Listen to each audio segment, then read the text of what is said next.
Assalamualaikum warahmatullahi wabarakatuh. Selamat siang Ibu Nurhayati Siregar.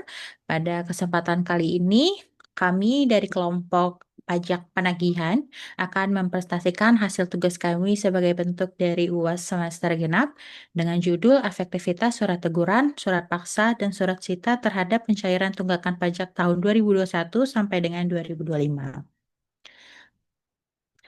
Selanjutnya, kelompok kami terdiri dari 8 peserta, yaitu ada Karisa Amanda, Adelia Kusumawardani, Widodo Sihombing, Afidya Rizky Kadarina, Aprilian Vicky Fajrin, Anggun Palipur, Muhammad Kolil Anas, dan Aida Fitriana Rahma. Selanjutnya, agenda presentasi pada kesempatan kali ini kita terbagi dari 4 materi, yaitu pendahuluan, landasan metode, populasi dan instrumen, kemudian implementasi metode. Yang pertama, latar belakang. Latar belakang akan dijelaskan oleh saya sendiri. Perkenalkan, nama saya Karisa Amanda. Baik, kita semua tahu bahwa pajak adalah tulang punggung keuangan negara. Porsinya lebih dari 70% dari total pendapatan dalam APBN. Namun, perlu digarisbawahi, optimalisasi penerimaan pajak tidak hanya bertumpu pada kepatuhan sukarela wajib pajak. Ada satu sisi lain yang sama pentingnya, yaitu efektivitas penegakan hukum ketika wajib pajak tidak melunasi kewajibannya tepat waktu. Nah, dari sinilah persoalannya muncul. Berdasarkan laporan hasil pemeriksaan BPK atas LKPP tahun 2025, saldo piutang perpajakan yang dikelola oleh DJP justru terus meningkat 3 tahun berturut-turut. Dari 67,69 triliun pada 2023 naik menjadi 73,7 triliun pada 2024 dan kembali naik pada akhir tahun 2025 menjadi 75,33 triliun. Dari sini kami melihat ada satu kesenjangan yang mendasar, adanya jarak antara surat penagihan yang diterbitkan dengan tunggakan yang benar-benar cair. Surat terbit belum tentu uang masuk. Nah, inilah persoalan yang kami anggap layak untuk dikaji lebih lanjut, sehingga kelompok kami memutuskan untuk mengambil materi terkait pajak, lebih tepatnya terkait penagihan untuk dibahas pada tugas dan UAS kali ini. Selanjutnya, Selanjutnya, fenomena piutang dan kinerja penagihan. Slide ini menampilkan fenomena aktual terkait kinerja penagihan dan realisasi target penagihan tunggakan. Data data menunjukkan perbandingan antara target pencairan versus realita pencapaian tunggakan pajak serta kinerja penagihan selama periode pengamatan. Poin-poin utamanya, target dan realisasi pencairan tunggakan pajak. Data 75 sampai 93 triliun menunjukkan besarnya saldo piutang tunggakan. Realisasi adalah 28 sampai 38 triliun mengidentifikasikan bahwa tindakan penagihan masih di bawah target yang ditetapkan, mencerminkan tantangan dalam efektivitas penagihan. Tiga tahapan penagihan aktif. Yang pertama, surat teguran, pergerakan awal setelah jatuh tempo. Yang kedua, surat paksa, tahap lanjutan jika surat teguran tidak berhasil. Dan yang ketiga, surat sita atau SPMP, dua kali 24 jam utang surat paksa diberlakukan.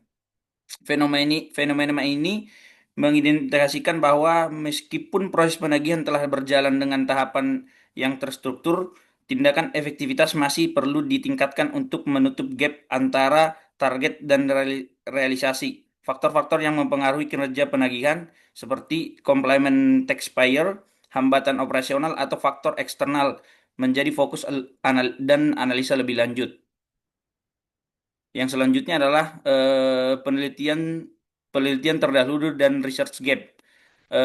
Penelitian di slide ini menjadikan review dari penelitian-penelitian terdahulu yang relevan dengan topik-topik penelitian. Terdapat tiga kategori hasil yang ditampilkan: hasil berpengaruh, Marilu dan kawan-kawan 2017, Jurnal Akuntabel 2016, Jurnal Akuntansi ULBI 2019, Renggang Projemen, dan selanjutnya Hidayat Hidayat Cesifani 2013. Hasil yang tidak efektif, eh, yang pertama adalah Velayati dan kawan-kawan 2013, Jurnal Dinamika Sosial Budaya, dan selanjutnya temuan penyitaan kurang kurang efektif pada lokasi tertentu. Studi internasionalnya ada tiga, enforcement measures berpengaruh positif dan signifikan. Yang kedua, sanksi kolateral lebih efektif dari denda finansial. Yang keempat, yang ketiga, ABD 2023, digitalisasi memperkuat efektivitas. Research gap-nya adalah hasil penelitian terdahulu masih beragam dan belum konsisten. Mayoritas juga menggunakan pendekatan kuantitatif murni tanpa data kualitatif yang menjelaskan konteks di balik angka. Celah ini, celah inilah yang diisi dengan desain mix metode atau method. Yang selanjutnya akan dijelaskan oleh teman saya. Baik, perkenalkan nama saya Muhammad Taufiq Anas dari kelompok pajak penagihan. Baik, di sini saya akan melanjutkan terkait dengan rumusan masalah dalam penelitian kami. Berdasarkan latar belakang dan resep yang telah dijelaskan sebelumnya, penelitian ini memiliki 6 rumusan masalah, yaitu 4 rumusan masalah pertama itu berfokus pada aspek kuantitatif, yaitu untuk mengetahui bagaimana surat teguran, surat paksa, dan surat cita terhadap pencairan tunggakan pajak, baik masing-masing maupun secara simultan. Kemudian yang dua rumusan masalah berikutnya itu berkaitan dengan aspek kualitatif, yaitu kami ingin mengetahui bagaimana persepsi pegawai seksi penagihan dan wajib pajak melalui kuesioner, serta apa saja kendala yang dihadapi dalam pelaksanaan penagihan pajak aktif di lapangan berdasarkan hasil wawancara. Selanjutnya, next. Selanjutnya yaitu terkait dengan tujuan penelitian dan batasan masalah. Yaitu penelitian ini bertujuan untuk menganalisis pengaruh surat teguran, surat paksa, dan surat cita terhadap pencairan tunggakan pajak, baik secara parsial maupun secara simultan. Selain itu, penelitian ini juga bertujuan untuk mendeskripsikan persepsi pegawai dan wajib pajak melalui kuesioner, serta mengidentifikasi kendala pelaksanaan penagihan melalui wawancara mendalam. Kemudian, agar penelitian ini lebih terarah, kami memberikan beberapa batasan masalah. Penelitian hanya membahas 3 instrumen penagihan, yaitu surat teguran, surat paksa, dan surat cita. Tidak termasuk lelang, pencegahan, atau penyanderaan. Kemudian, objek penelitian dibatasi pada KPP Pratama Jakarta Pasar Minggu, yaitu dengan periode pengamatan Januari tahun 2021 sampai dengan Desember tahun 2025. Kemudian variabel yang diteliti juga dibatasi pada pencairan tunggakan pajak, bukan penerimaan pajak secara keseluruhan. Selain itu, penelitian ini tidak membahas tindakan seperti lelang, pencegahan, penyanderaan, maupun hukum acara dan sengketa di pengadilan pajak. Jadi dengan batasan tersebut, penelitian kami diharapkan dapat lebih fokus dalam menganalisis efektivitas 3 instrumen penagihan aktif terhadap pencairan tunggakan pajak. Selanjutnya, lanjutkan oleh rekan saya.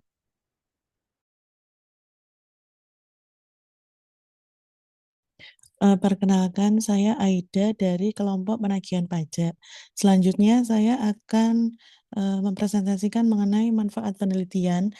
Hasil penelitian ini diharapkan dapat memberikan manfaat baik secara teoritis maupun praktis sebagai berikut. Yang pertama, manfaat teoritis. Secara teoritis, penelitian ini diharapkan dapat memperkaya kajian akuntansi perpajakan, khususnya mengenai efektivitas instrumen penagihan pajak aktif, yaitu surat teguran, surat paksa, dan surat sita terhadap pencairan tunggakan pajak.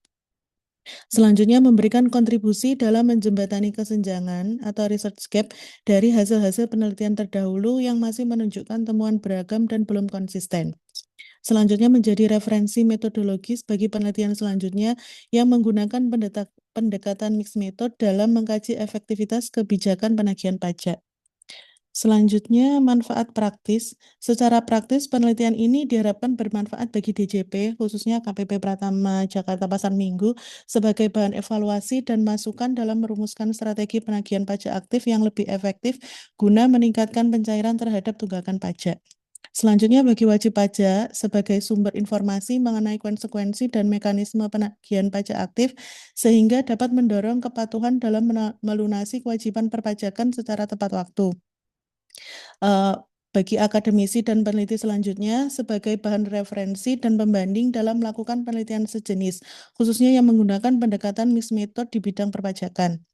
Selanjutnya bagi penulis, yaitu sebagai sarana penerapan ilmu metodologi penelitian akuntansi yang telah dipelajari serta menambah wawasan mengenai praktik penagihan pajak aktif di lapangan. Next. Selanjutnya, tinjauan teori. Ada 4 tinjauan teori. Teori yang pertama, menurut Taylor tahun 1990, kepatuhan dipengaruhi pendekatan instrumental, untung rugi, dan normatif moral legitimasi otoritas. Penagihan aktif adalah bentuk pendekatan instrumental. Yang kedua, yaitu teori deterrence, Allingham dan Sandmo tahun 1972, kepatuhan dipengaruhi probabilitas terdeteksi dan besarnya sanksi. Semakin koersif tahapan penagihan, semakin besar efek jera yang ditimbulkan. Yang ketiga yaitu ketentuan penagihan aktif. Menurut Undang-Undang Nomor 19 Tahun 2000, PMK 61 Tahun 2023, penagihan dilaksanakan berjenjang. Yang pertama yaitu surat teguran, surat paksa itu 21 hari sejak surat teguran disampaikan. Yang terakhir yaitu surat sita atau SPMP yaitu 2 kali 24 jam sejak surat paksa. Yang terakhir yaitu konsep efektivitas. Menurut Siargian 2016, Mahmudi 2015, efektivitas adalah hubungan antara output dengan tujuan. Di sini keberhasilan tindakan penagihan dalam mencairkan tunggakan pajak. Selanjutnya akan dijelaskan oleh rekan saya. Baik, terima kasih. Saya Anggun Palipur akan menjelaskan mengenai kerangka konseptual penelitian. Yang pertama, penelitian ini akan menguji 3 variabel independen, yaitu efektivitas surat teguran, yaitu X1, surat paksa X2, dan surat sita X3 terhadap satu variabel dependen, yaitu pencairan tunggakan pajak sebagai Y.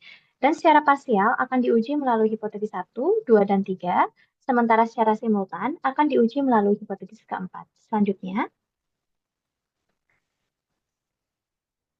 setelah memahami kerangka konseptual ini, maka kita akan masuk ke rumusan hipotesis secara lebih rinci.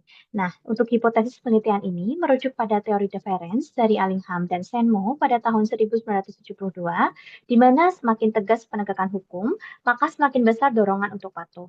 Yang pertama adalah hipotesis mengenai surat teguran. Surat teguran merupakan tahap paling awal dengan efek jera paling ringan. Mayoritas penelitian terdahulu menemukan pengaruhnya positif dan signifikan, sehingga didapatkan hipotesis pertama adalah surat teguran berpengaruh positif dan signifikan terhadap pencairan tunggakan pajak. Yang kedua adalah surat paksa. Koersivitasnya lebih tinggi karena berkekuatan eksekutorial yang setara dengan produk pengadilan. Nah, untuk mayoritas penelitian terdahulu juga menemukan pengaruh yang positif signifikan, di mana hipotesis kedua adalah surat paksa berpengaruh positif dan signifikan terhadap pencairan tunggakan pajak. Kemudian, yang ketiga adalah surat sita. Koersivitasnya paling tinggi karena sanksinya langsung dirasakan oleh debitur. Mayoritas penelitian terdahulu juga menemukan penyitaan lebih efektif dibandingkan dengan sanksi finansial. Untuk hipotesis ketiga, surat sita berpengaruh positif dan signifikan terhadap pencairan tunggakan pajak. Nah, yang terakhir, secara simultan, ketiganya merupakan satu rangkaian eskalasi yang saling berkaitan, sehingga diduga akan berpengaruh secara signifikan terhadap pencairan tunggakan pajak. Maka H4-nya adalah surat teguran, surat paksa, dan surat sita secara simultan berpengaruh signifikan terhadap pencairan tunggakan pajak. Selanjutnya akan dibahas desain penelitian mixed method yang akan dijelaskan oleh Kak Afi. Silakan. Baik, terima kasih. Untuk selanjutnya, saya Fitri Rizky Kadarina akan menjelaskan mengenai desain penelitian atau mixed method.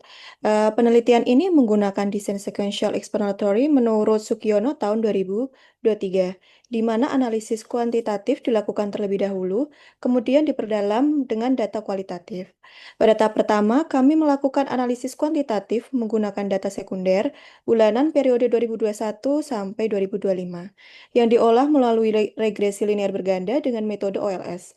Pada tahap yang sama, kami juga menyebarkan kuesioner dengan skala Likert 1 sampai 5, terdiri dari 20 butir pernyataan yang telah melalui uji validitas dan reliabilitas. Pada tahap kedua, kami melakukan analisis kualitatif melalui wawancara semi-terstruktur dengan jurusita pajak, yang dianalisis dengan menggunakan metode Miles dan Huberman. Seluruh hasil dari ketiga sumber data ini kemudian disintesis melalui triangulasi untuk memperoleh interpretasi yang komprehensif. Apabila hasil regresi menunjukkan suatu variabel tidak signifikan secara statistik, hasil wawancara akan digunakan untuk menjelaskan kemungkinan penyebabnya. Slide selanjutnya. Terkait populasi sampel dan teknik pengambilan data. Yang pertama, data sekunder mencakup seluruh data bulanan penagihan aktif dan pencairan tunggakan pajak dari Januari 2021 hingga Desember 2025. Total observasi ada 60 observasi bulanan yang diambil dengan teknik sampel jenuh atau total sampling. Yang kedua, kuesioner yang disebarkan kepada 30-40 responden terdiri dari pegawai seksi penagihan dan wajib pajak penerima tindakan penagihan aktif menggunakan teknik proporsi sampling. Dan yang ketiga, wawancara yang dilakukan kepada satu narasumber, yaitu jurusita pajak atau pelaksana seksi penagihan dengan pengalaman minimal 2 tahun melalui wawancara semi terstruktur. Adapun teknik pengambilan data secara keseluruhan meliputi dokumentasi laporan bulanan penerbitan surat dan realisasi pencairan, kuesioner tertutup dengan skala Likert 1-5, serta wawancara semi terstruktur dengan pedoman 9 pertanyaan. Yang selanjutnya, terkait operasional variabel dan pengukuran efektivitas. Selanjutnya kami menjelaskan terkait operasional variabel penelitian ini. Keempat variabel, efektivitas surat teguran, efektivitas surat paksa, efektivitas surat sita, dan pencairan tunggakan pajak, seluruhnya diukur dengan skala rasio, menggunakan indikator jumlah surat, nilai tunggakan, nilai pencairan, dan persentase efektivitas. Efektivitas digunakan menggunakan rumus realisasi pencairan tunggakan, dibagi dengan nilai tunggakan yang ditagih dikalikan 100%. Hasilnya kemudian diinterpretasikan berdasarkan kriteria Mahmudi tahun 2019. Di atas 100% dikategorikan sangat efektif, 90-100% efektif, 80-90% cukup efektif, 60-80% kurang efektif, dan di bawah 60% tidak efektif. Selanjutnya akan dijelaskan oleh rekan saya. Ya, baik, perkenalkan, nama saya Adelia Kusuma Wardani. Untuk saat ini saya akan membahas mengenai kisi-kisi instrumen kuesioner. Kuesioner ini dibuat dari 20 butir pertanyaan dengan skala Likert 1-5, di mana nilai 1 merupakan sangat tidak setuju, nilai 2 tidak setuju, nilai 3 netral, nilai 4 setuju, dan nilai 5 sangat setuju. Dan kuesioner ini disusun berdasarkan teori kepatuhan dan teori deterrence. Untuk dari variabel surat teguran memiliki butir 1-5 soal dengan indikator terkait yang pertama yaitu ketepatan waktu penerbitan, yang kedua yaitu penjelasan informasi, yang ketiga dorongan kepatuhan, yang keempat pemahaman konsekuensi, dan yang kelima efektivitas peringatan awal. Untuk variabel yang kedua yaitu surat paksa, terdapat butir soal dari 6-10 dengan indikator berupa yang pertama yaitu efek jera, yang kedua kecepatan respon, yang ketiga untuk kekuatan hukum, yang keempat profesionalitas pelaksanaan, dan yang kelima dorongan pelunasan atau angsuran. Untuk pertanyaan butir 11-15 untuk variabel surat cita dengan indikator yang pertama yaitu efektivitas penyitaan, yang kedua kesesuaian prosedur, yang ketiga dampak terhadap pencairan, yang keempat persepsi keadilan, dan yang kelima efek pencegahan. Kemudian untuk butir pertanyaan 16-20 terhadap variabel dependen yaitu pencairan tunggakan dengan indikator berupa yang pertama yaitu efektivitas umum penagihan, realisasi terhadap target, ketepatan waktu pencairan, konsistensi pencairan, dan juga efektivitas kombinasi instrumen. Seluruh butir akan diuji coba terlebih dahulu melalui uji validitas atau korelasi Pearson dan uji reliabilitas atau Converse alpha sebelum digunakan. Selanjutnya, untuk teknik analisis data, yang pertama yaitu pengujian statistik deskriptif dan uji instrumen. Statistik deskriptif menggambarkan karakteristik distribusi data setiap variabel melalui nilai rata-rata atau min, nilai tengah atau median, nilai tertinggi maksimum, nilai terendah minimum, dan standar deviasi atau standard deviation dari variabel surat teguran, surat paksa, surat cita, dan pencairan tunggakan selama periode pengamatan. Tujuannya untuk memberi gambaran umum mengenai kondisi data sebelum melakukan analisis lebih lanjut. Yang selanjutnya yaitu uji validitas dan reliabilitas kuesioner. Untuk uji validitas dilakukan dengan mengorelasikan skor tiap butir pertanyaan terhadap skor total menggunakan korelasi Pearson. Butir dinyatakan valid apabila nilai R hitung di atas nilai R tabel. Dan uji reliabilitas dilakukan menggunakan koefisien from batch alpha. Dengan instrumen dinyatakan reliable apabila nilai alpha lebih dari 0,6. Kemudian hasil kuesioner yang valid dan reliable selanjutnya dianalisis secara deskriptif untuk memperoleh gambaran persepsi responden terhadap efektivitas masing-masing instrumen penagihan. Dan selanjutnya yaitu model regresi linear berganda dengan rumus sebagai tertulis, di mana YT merupakan variabel pencairan tunggakan pajak bulan T, kemudian untuk betanya berupa konstanta, untuk beta 1 X1 merupakan koefisien regresi variabel 1, beta 2 X2 T merupakan koefisien regresi variabel 2, kemudian beta 3 X3 merupakan koefisien dari regresi variabel ketiga. Kemudian ET merupakan error term. Yang selanjutnya yaitu uji asumsi klasik. Yang pertama yaitu terdapat uji normalitas. Pengujian normalitas residual dilakukan melalui nilai probabilitas jarak Bera. Apabila probabilitas tersebut di atas 0,05, maka residual dinyatakan berdistribusi normal. Kedua yaitu uji multikolinearitas. Uji ini dilakukan dengan melihat matriks korelasi antar variabel independen. Nilai korelasi antar variabel yang melebihi 0,9 mengindikasikan adanya gejala multikolinearitas. Yang selanjutnya yaitu uji heteroskedasitas. Uji heteroskedasitas dilakukan menggunakan uji White pada E-views. Model dinyatakan bebas dari heteroskedasitas apabila nilai probabilitas tersebut lebih dari 0,05. Kemudian yang selanjutnya yaitu uji autokorelasi. Dilakukan menggunakan uji Bruce-Beaufret yang lebih robust dibandingkan durbin Batson untuk model dengan kemungkinan variabel bipolar dinamis. Model dinyatakan bebas autokorelasi apabila nilai probabilitas di atas 0,05. Untuk uji selanjutnya yaitu uji hipotesis. Uji hipotesis terdiri dari 3 uji, yaitu yang pertama koefisien determinasi yang digunakan untuk mengukur seberapa besar variabel independen mampu menjelaskan variabel pencairan tunggakan pajak. Nilai yang berkisar antara 0 sampai 1. Semakin mendekati 1 menunjukkan kemampuan model yang semakin kuat.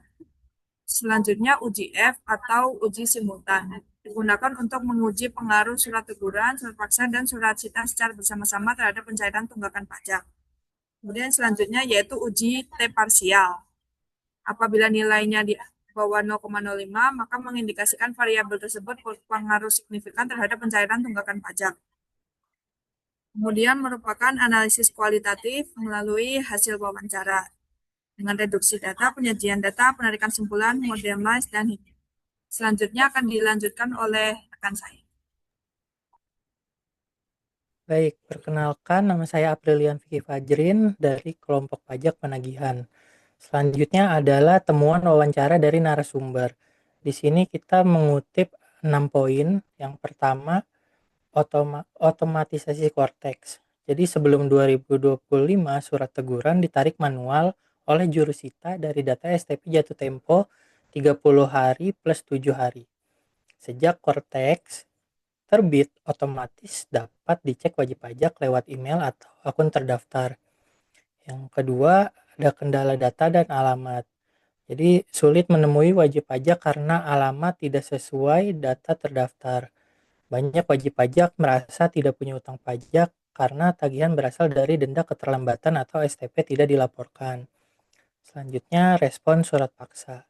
Redaksi surat paksa lebih tegas dengan konsekuensi 2 kali 24 jam, sehingga wajib pajak lebih tergerak melunasi dibandingkan setelah menerima surat teguran. Yang keempat, ada hambatan penyitaan.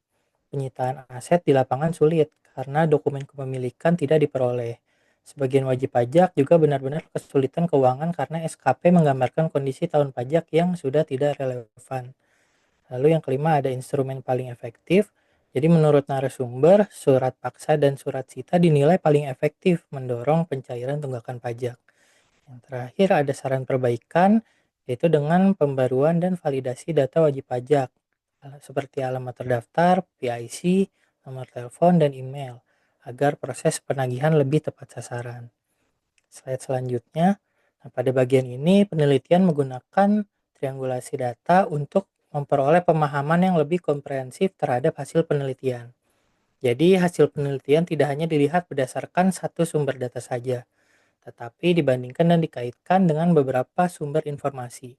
Yang pertama ada data sekunder digunakan untuk melihat hasil regresi, khususnya mengenai arah dan besaran pengaruh dari setiap instrumen yang diteliti. Data ini memberikan gambaran secara kuantitatif mengenai hubungan antar variabel.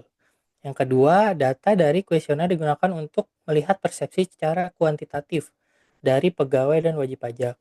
Melalui kuesioner, kita dapat mengetahui bagaimana responden memandang penerapan atau efektivitas instrumen yang sedang diteliti. Yang ketiga, wawancara digunakan untuk memberikan penjelasan yang lebih konseptual terhadap temuan statistik.